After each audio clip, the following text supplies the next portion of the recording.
Welcome to it's UTV. నేను మీ నాగరాజ్ బైర్శెట్టిని.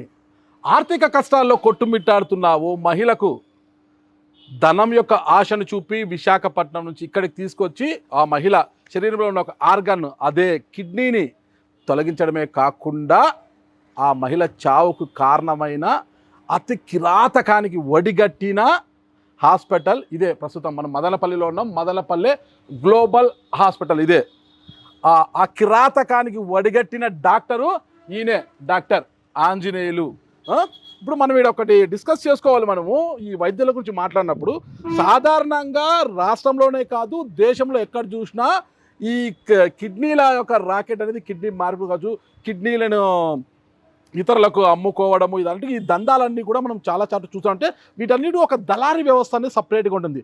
కానీ ఇక్కడ ప్రాణం పోయాల్సిన వైద్యుడే ఒక దళారిగా అవతారమెత్తి మరో మహిళను ప్రాణాన్ని తీయడమే కాకుండా ఆ కేసులో ఈరోజు ఇరుక్కోవడం జరిగింది. అసలు వైద్యులకు ఏం తక్కువైంది ఇలాంటి కార్యక్రమాలు చేయడానికి? మంచి జీతము, లావిష్ లైఫ్ అన్నీ ఉన్నాయి కదా. అయినప్పటికీ కూడా ఇలాంటి క్రూరమైన చర్యలకు ఎందుకు పాల్పడుతున్నారు? డబ్బుపై ఆశనా, లేకపోతే ఇంకేమైనానా? అసలు ఏం జరుగుతోంది రాష్ట్రంలో? అసలు వైద్యులు ప్రైవేట్ ప్రాక్టీస్ చేయకూడదు అని ఒకవైపు ప్రభుత్వము నెత్తినోరు కొట్టుకుంటున్నా కూడా అవన్నీ మాకేం వినపడవు అంటూ కూడా కొంతమంది డాక్టర్లు, ఇలాంటి వృత్తిని ఎంచుకొని, అంటే ఒకవైపు ఈయన ప్రభుత్వ వైద్యుడిగా ఉంటూనే మరోవైపు ఇలాంటి చర్యలకు, అంటే వైద్యో నారాయణ హరి అంటారు కదా, వైద్యుడిని అందరూ కూడా దేవుడితో సమానంగా చూస్తారు. ఫస్ట్ ఎవరికి నమస్కరించకపోయినా వైద్యుడు కనిపించినటువంటి ప్రతి ఒక్కరు కూడా నమస్తే డాక్టర్ గారు అంటారట. అంటే డాక్టర్ అంటే అంత అభిమానము, అంత ప్రేమ, అంత భక్తి ఉంటుంది ప్రతి ఒక్కరు. అలాంటి డాక్టరే కాలయముడై కాటేస్తుంటే మరి ఎవరు చెప్పుకుంటారు? మరి చెప్పాలంటే ఈ డాక్టర్ ఆంజనేయులు గారి గురించి చెప్పుకోవచ్చు. గతంలో ఆంజనేయులు ఇదే మదనపల్లె ప్రభుత్వ ఆసుపత్రిలో సూపరింటెండెంట్గా కూడా పనిచేసిన వ్యక్తి, ఒక అనస్థీషియా డాక్టర్ కూడా ఉండేవాడు అనమాట.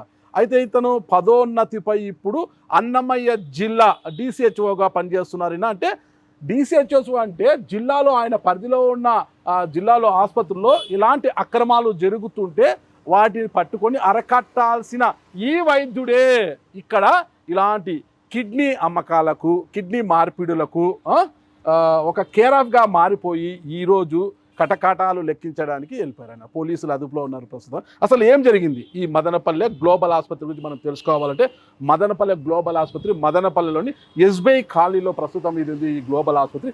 ఇందులో ప్రధానంగా డాక్టర్ ఆంజనేయులు, ఈయన అనస్థీషియా, ప్రస్తుతం అన్నమయ్య జిల్లా డిసిహెచ్ఎస్ ఉన్నారు. ఆయన కోడలు శాశ్వతి, ఈమె కూడా మదనపల్లె డయాలసిస్ సెంటర్ ఇన్ఛార్జిగా పనిచేస్తున్నారు. ఇక్కడ ఏమో మదనపల్లిలో పనిచేస్తున్నారు. ఇక ఈయన కూడా కుమారుడైన, ఆంజనేయులకి కుమారుడైన డాక్టర్ అవినాష్, ఈయన మహల్లో ఆసుపత్రిలో కూడా పనిచేస్తున్నట్టుగా మనకు తెలిసింది. ఈ ముగ్గురు కలిసి ఇక్కడ ఈ ఆసుపత్రి, అసలు ఈ ఆసుపత్రి అయితే వీరి పేరు మీద, ఈ ముగ్గురు ఎవరి పేరు మీద కూడా ఆంజనేయులు గారి భార్య పేరు పైన ఈ ఆసుపత్రి ఉన్నట్లుగా మనకు తెలిసిందనమాట. అయితే ఇది సరే, ఆమె పేరు మీద ఉంది. వీళ్ళంతా కూడా ఆసుపత్రిలో ఈ కార్యక్రమాలు నిర్వహిస్తారు. ఎలా జరుగుతోంది ఇది అంటే, ఇటీవల ఒక గోవాకు చెందిన వ్యక్తికి కిడ్నీ ఫెయిల్యూర్ కావడంతో తనకి తెలిసిన వారి ద్వారా కూడా ఎక్కడైనా కిడ్నీ డోనర్ దొరుకుతాడా అని అతను అందరితో కూడా చర్చించుకోవడము, మాట్లాడుకోవడము, కొద్దిగా వివరాలు సేకరించుకుంటున్న నేపథ్యంలో విశాఖపట్నంకు చెందిన పిల్లి పద్మ అండ్ విశాఖపట్నానికే చెందిన సత్య అనే ఇద్దరి ద్వారా కొంత సమాచారం సేకరించుకున్నారంట. వీరందరూ కూడా మొదటి నుంచి కూడా ఈ కిడ్నీ రాకెట్ను నడుపుతూ కూడా అక్రమంగా కొంతమంది ఎవరైతే ఆర్థిక కష్టాల్లో కొట్టుమిట్టాడుతుంటారో వారి దగ్గరికి వెళ్ళడము, వాళ్ళని నమ్మబలికి ఒక కిడ్నీ ఇస్తే కనుక మీకు లక్షల్లో డబ్బులు వస్తాయి, ఎందుకు పోగొట్టుకుంటారు అనే డబ్బులు వెరవేసి వాళ్ళని మాయమాటలు చెప్పి తీసుకెళ్ళి వాళ్ళ కిడ్నీలను తీసుకొని వీళ్ళు వ్యాపారాలు చేసుకుంటున్నారు. ఇలాంటి దళారులు అనమాట.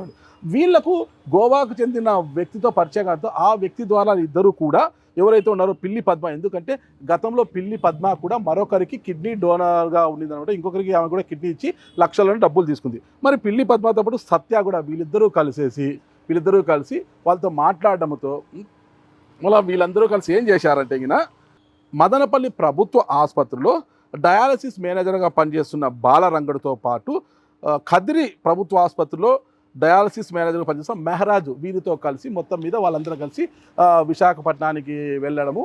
అక్కడే ఎవరైతే ఇప్పుడు అనుకుంటున్నామో ఆర్థిక సుడిగుండంలో కొట్టుమిట్టాడుతున్న ఓ మహిళ, ఆమె యమున, ఈమె ఒంటరి మహిళ. దాదాపు 5-6 సంవత్సరాల క్రితం భర్త చనిపోవడంతో తనది 9 సంవత్సరాల కుమారుడితో ఆమె అక్కడే విశాఖపట్నంలోనే జీవనం సాగిస్తున్నారు. ఆమె ఏదో చిన్నపాటి పనులు చేసుకుంటూ ఆమె జీవనం ఈ నేపథ్యంలో ఆమె చాలా ఆర్థికంగా చితికిపోయి ఉన్నారన్నమాట. ఆర్థికంగా కష్టాల్లో ఉన్నారు. ఈ నేపథ్యంలోనే ఈమెకు యమునకు సూర్య అనే అతను పరిచయం కావడం, అంటే సూరి యమున కాస్త సహజీవనం చేస్తున్నట్టుగా కూడా తెలిసింది.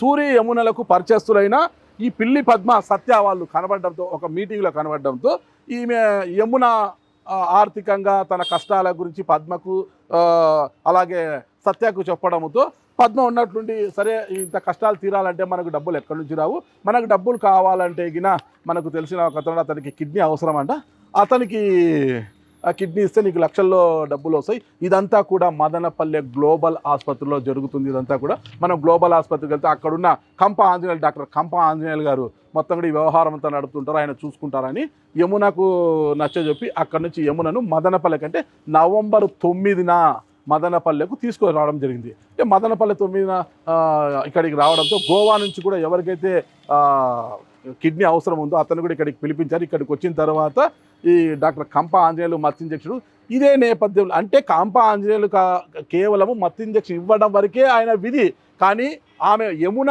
బాడీలోని కిడ్నీని తొలగించి మరొకరికి అమర్చడం అనేది బెంగళూరుకు చెందిన మరో డాక్టర్ విధి అంట. అంటే ఎవరైతే కిడ్నీ అధిక నిపుణులు ఉన్నారో ఆయన విధి అంట. ఆయన ఇక్కడికి వచ్చేసి వెంటనే యమున బాడీలోంచి తొలగించిన కిడ్నీని గోవాకి అమర్చినట్టుగా చెబుతున్నారు. అయితే ఇక్కడ అదే అంట, యమునకు నవంబర్ 9న సాయంత్రము కిడ్నీ తొలగించిన తర్వాత ఆమె నవంబర్ 10వ తారీఖున తెల్లవారుజామున, అంటే ఈ నొప్పులతో కావచ్చు, మరి ఆపరేషన్ ఏమైనా ఫెయిల్యూర్ ఏదేమో తెలియదు, కానీ యమున మృతి చెందడం జరిగింది. అయితే యమున మృతి చెందిన వెంటనే ఇక్కడున్న డాక్టర్ కంప ఆంజనేయులు కావచ్చు, ఇక ఈ బాలరంగుడు ఎవరైతే ఉన్నారో మదనపల్లి ప్రభుత్వ ఆసుపత్రిలో డయాలసిస్ మేనేజర్గా పనిచేసిన బాలరంగుడు కావచ్చు, కదిరి ప్రభుత్వ ఆసుపత్రిలో పనిచేసిన మెహరాజు, ఇతరంతా కూడా బాగా ఇక యమున వెంట వచ్చిన సత్య, పద్మ, సూరి, అంటే యమునతో పాటు ఎవరైతే ఉంటారో ఆయనతో సహజీవనం చేస్తున్నారని చెప్పాము కదా, సూరి వీళ్ళందరూ కూడా కంగారైపోయి ఇక్కడ నుంచి శవాన్ని తీసుకొని తిరుపతికి బయలుదేరారు. అక్కడికి వెళ్ళిన తర్వాత అంటే ఎలాగో ఆమె చనిపోయింది, ఇక కిడ్నీ కూడా వెళ్ళిపోయింది. అయితే డబ్బుల విషయాలు అంతవరకు కూడా కిడ్నీ తీసుకున్నారు, యమున చనిపోయింది, వీళ్ళు మాట్లాడుకున్న మొత్తం మాత్రము సూరికి ₹1 కూడా చెల్లించలేదు. సూర్య ఆ విషయంపై వాళ్ళని అడిగితే డబ్బుల విషయాలు మళ్ళీ చూసుకుంటాము, ఇప్పుడు ఈ శవాన్ని ఎలా మాయం చేయాలా, వాళ్ళ కుటుంబ సభ్యులకి ఏం చెప్పాలా అనే విషయంలో మాట్లాడుతున్నారు. ఇదే నేపథ్యంలోనే ఎవరైతే మృతురాలు ఉందో మృతురాలు సెల్ ఫోన్ నుంచి పద్మ, అంటే మృతురాలు యొక్క యమున తల్లి విశాఖపట్నంలో ఉంటుంది సూరమ్మ, ఆమెకు కాల్ చేసి ఇలా వచ్చాము, కిడ్నీ వేరొకరికి ఇస్తే డబ్బులు దండిగా ఇస్తారని చెప్తే ఇక్కడికి వచ్చామేమో, బట్ అయితే ఇది ఫెయిల్యూర్ అయింది, ఇక్కడ యమున చనిపోయిందని చెప్పలేదు. ఒక్కసారిగా యమున తల్లి సూరమ్మ కోపోద్రిక్తురాలే, ఆమె పైన మీరు చెప్పింది ఏంటి, ఏదో పిక్నిక్ వెళ్తున్నాం అలా సరదాగా వెళ్ళొస్తాం 2 రోజులు తీసుకెళ్ళి నా బిడ్డని చంపేస్తారని గొడవ చేసినట్టుగా మనకు తెలిసింది. ఈ నేపథ్యంలో వీళ్ళు డబ్బులు ఇవ్వకపోవడము, సూరమ్మ కూడా ఫైర్ కావడంతో చివరికి సూర్యకి చేసేది లేకుండా తిరుపతి ఈస్ట్ పోలీస్ స్టేషన్కి ఫోన్ చేసి 112కి ఫోన్ చేసి ఇలా జరిగిందని చెప్పడంతో ఇది మా పరిధిలోది కాదు అనేసి వాళ్ళు అక్కడి నుంచి తీసుకొచ్చి ఇక్కడ పోలీసులకు అప్పగించడం జరిగిందట.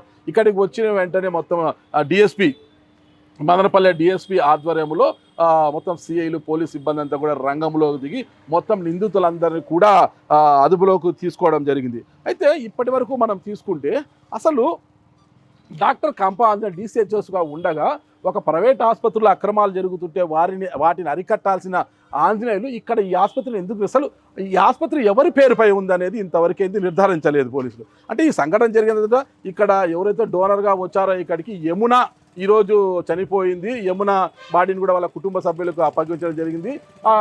చర్యలు తీసుకున్న తర్వాత ఆసుపత్రిని కూడా సీజ్ చేయడం జరిగింది. ఇక్కడ మనం చూడవచ్చు అక్కడ లాక్ కూడా చేశారు ఆసుపత్రికి అనేది. అరెస్ట్ అయిన వారిలో వచ్చేసి డాక్టర్ కంప ఆంజనేయులు అన్నమయ్య జిల్లా DCHO ఈ హాస్పిటల్ అధినేతగా చెప్తున్నారు.